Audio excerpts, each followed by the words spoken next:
Hello! In this presentation, we're going to solve more exercises on convection. Let's check this exercise. Which of the materials below could not be used to reduce heat loss by convection?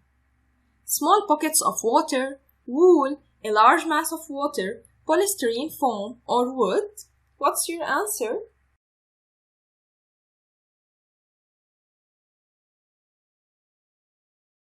Recall that heat is lost by convection when a fluid, being a liquid or a gas, can flow from a hot area to a cold area. If there is no fluid, there can be no heat lost through convection currents. And if the fluid cannot flow, there is also no convection.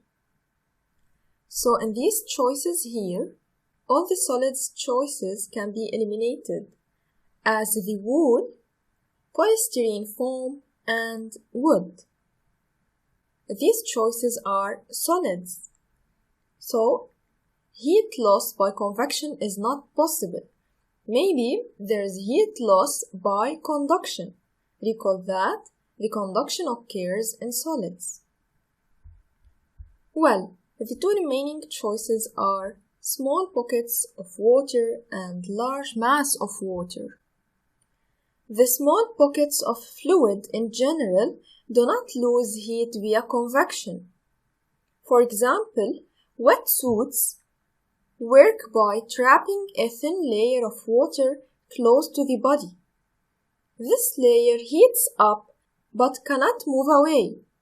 The diver here will stay warm even if the surrounding water is cold. So small pockets of water can be used to reduce the heat loss by convection. However, the large mass of water cannot be used to reduce the heat loss by convection. Let's check it. And that's correct. Good job!